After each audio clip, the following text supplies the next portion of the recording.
Major political parties run focus groups and they are full steam ahead at the moment. They pay research companies to find out what voters you are thinking and feeling, and they use that to shape policies, messages and win elections. Joining me live now, as he does every week, is the director of Red Bridge Group, Simon Welsh. Simon, great to see you. We see poll after poll published, and essentially it's showing the race is tightening. Scott Morrison's still more popular than Anthony Albanese, but still a lot of undecided voters. What are you picking up in the groups?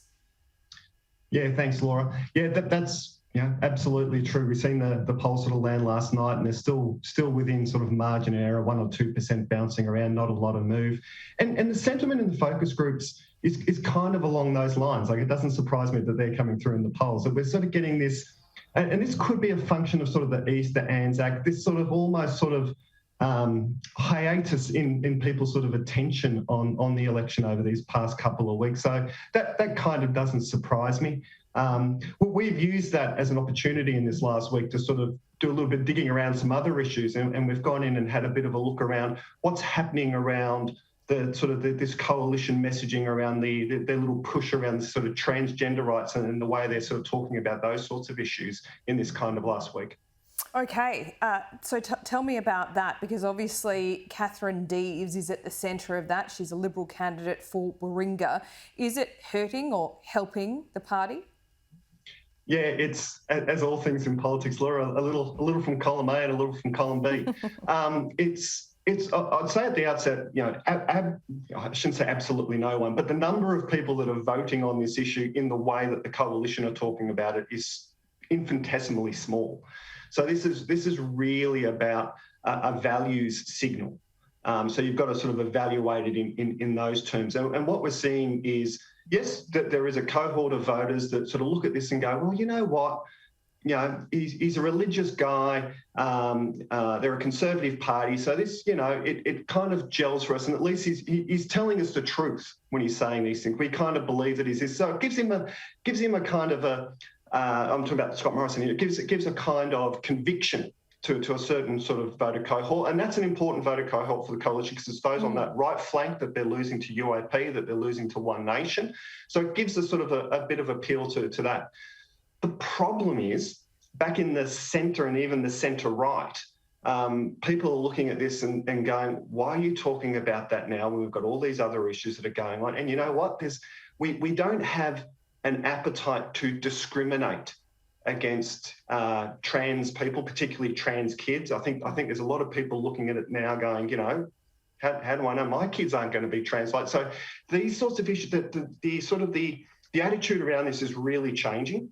And that centre-right, when I talk about that centre-right, I'm not just talking about the Teal seats, which we've often talked about, but even in northern Tasmania, doing groups down there last week, there's no appetite for sort of hurting other Australians on an issue like this for what is seen as purely a political ground. So, yeah, a little bit of good conviction value stuff on that right flank, but when in the mainstream, I think it's a very risky strategy. Okay, well, it's certainly when you want to win that seat of Warringah as well, so it might be playing in maybe parts of Queensland or, as you say, on that right flank, but not working for the actual seat for Catherine Deves.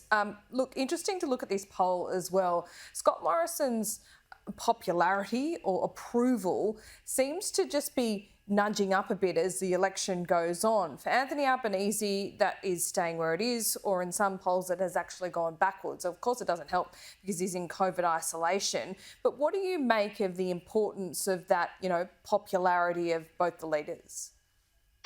Yeah, usually I'm pretty sceptical about preferred PM type polls, but I think in this election it does have a bit of a relevance in the sense that Labor has clearly sort of been trying to make this a referendum on Scott Morrison.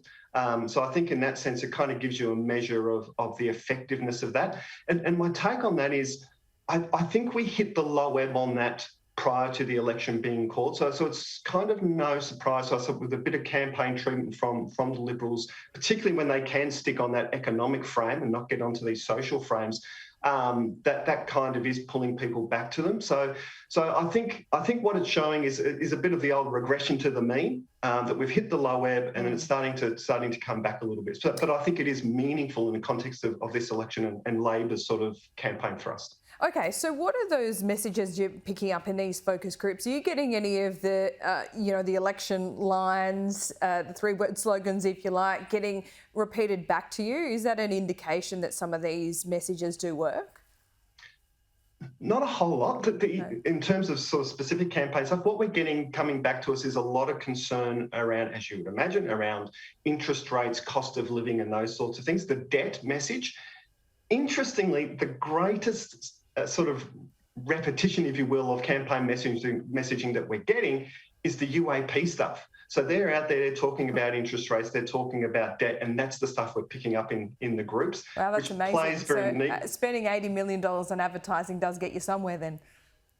Absolutely. Yeah. People in focus groups love to tell you that they don't pay attention to election advertising right before they go in to repeat the things that they've heard in election advertising. That's not an uncommon thing. But yeah, it's interesting. It's really planting those issues for people, which doesn't hurt the Liberals with their sort of campaign grid, as we call it, on the issues that they want to talk about. So just give us a kind of macro picture of what people in groups are telling you. Do they have baseball bats out for Scott Morrison? Do they kind of not like Anthony Albanese? Are they willing to give him a go? Where do you think it's at? Yeah, and this is where it gets complex, is it because it just fragments. And this is the part where national polls, and you've got to be quite wary of them, because it really is, 100 different by-elections this time around. In some states, I'm thinking WA, Victoria here, there is a certain big chunk of former Liberal voters that do have the baseballs out. They don't like the way their state's been treated over the course of the pandemic. They don't like what's happened with vaccine rollout, all those issues that we have talked about. So there is certainly a cohort that for whom it is a referendum on Scott Morrison. There is this growing sort of cohort that's saying, yep, we take all of that, but if we look ahead and we look at the challenges that are coming up, interest rates, cost of living, economy, jobs, those sorts of things, we feel more comfortable with Liberal leadership on those sorts of issues. And that's going to be the challenge for Labor, is how to do that. Because at the moment, that group is growing and it's peeling people off that anti-protest Scott Morrison type vote in terms of those swinging voters. And then you've got this big chunk of people that are saying, well, pox on both your houses. There is still a large group, and we're seeing this in the polls, somewhere between, depending on who does the poll, 10 to even 20%, depending on where you do the poll as well, that are saying, you know what, we're looking minor party, we're looking independent, this big chunk, which is amazing. And I'm not sure if I mentioned this before, but it's amazing because about 18 months ago, we were looking at the polling and looking at the groups and having conversations about, are we seeing the great decline here of minor parties? Because all the support was piling onto the parties in government, and now it's just splintered. And as I say, so there is this big cohort that's going to be somewhat unpredictable on election day, particularly in terms of where those preferences go.